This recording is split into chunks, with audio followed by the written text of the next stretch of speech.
Liposuction আসলে কি এবং এটি কিভাবে করা হয় যদি একটু বুঝিয়ে বলতেন। আমাদের প্লাস্টিক সার্জারিতে যতগুলো সার্জারি আছে সবচেয়ে ইজি সার্জারি বলেন এবং সবচেয়ে মানে কম বিপদ আপদ মুক্ত, মানে একটা বিপদ আপদ মুক্ত সার্জারি বলতে পারেন। এটা মানে খুবই ভালো আউটকামও আসে। আচ্ছা, তো দেখা যায় যে আসলে আপনার প্রথমে বুঝতে হবে যে কাদের আমি লাইপোসাকশন করব, কাদের করব না। কারণ লাইপোসাকশনের আউটকাম মানে লাইপোসাকশন করে যে একটা পেশেন্টের পুরো ওজন কমিয়ে ফেলা সম্ভব তাও কিন্তু না। আমাদের যে শরীরে ফ্যাট জমে সেটা কিন্তু অনেক ধরনের ফ্যাট জমে। একটা হলো কিছু ফ্যাট আছে বলতে পারেন যে পেরিফেরিতে জমে, কিছু সেন্ট্রাল ফ্যাট, তাদের মধ্যে কিছু আছে সুপারফিশিয়ালি, কিছু আছে ডিপ। সেটা আপনাকে অ্যাসেস করতে হবে যে কোথাকার ফ্যাট এবং সেটা লাইপোসাকশন দিয়ে দূর করা সম্ভব কিনা।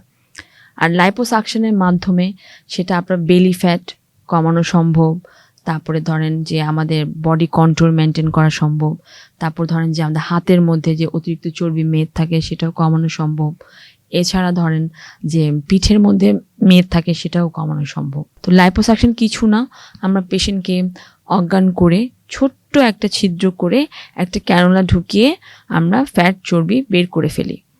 তো সেই ক্ষেত্রে ধরেন ফ্যাট চর্বিতে চাইলে আমি 5 লিটারও বের করে ফেলতে পারবো, কিন্তু 5 লিটার বের করলে পেশেন্ট কিন্তু শকে চলে যাবে, পেশেন্ট হাইপোভলিমিয়া ডেভেলপ করবে, অ্যানিমিয়া ডেভেলপ করবে। তো সেক্ষেত্রে আমরা 3 থেকে 4 লিটারের বেশি আমরা ইজিলি ফ্যাট ফেলি না। তো এই দিকটা আমাদের সার্জনদেরকে খেয়াল রাখতে হবে।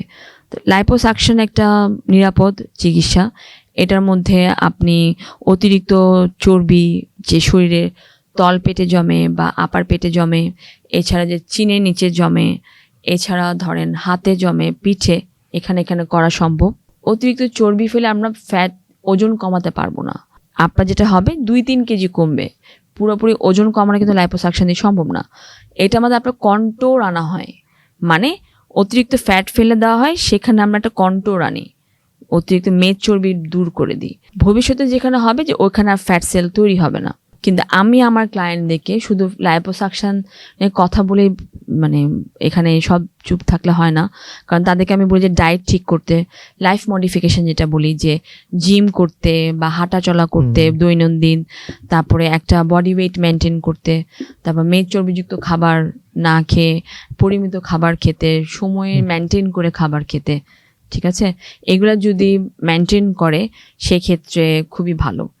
আমার কিছু বাইরের সার্জনদের সাথে কাজ করার অভিজ্ঞতা রয়েছে। এখন বাইরের দেশে যেটা করে যে লাইপোসাকশনের আগে ওদেরকে অজেম্পিক একটা ইনজেকশন আছে যেটা এখন আসলে খুব পপুলার। এটা আমার মনে হয় আমার ক্লায়েন্টরা আমার চেয়েও ভালো বলতে পারবে যে অজেম্পিক ইনজেকশন দেয়, যেটা করে কি অজেম্পিক ইনজেকশনের মাধ্যমে ওরা ফ্যাট অতিরিক্ত যারা মোটা যে এটা কমিয়ে ফেলে, কমানোর পরে এরপরে তারা লাইপোসাকশন করে। এরপরে গিয়ে যখন পেশেন্টের একটা কনস্ট্যান্ট ওয়েট আসবে তখন গিয়ে তারা সার্জারিতে যায়, মানে অ্যাবডোমিনোপ্লাস্টি বলেন, বাকি প্লাস্টি বলেন, এই ধরনের কোনো সার্জারিতে যায়। তো এটা আর কি খুব দরকার যে পেশেন্টকে অ্যাসেস করা, পেশেন্টের বোঝা কার করা যাবে কার করা যাবে না।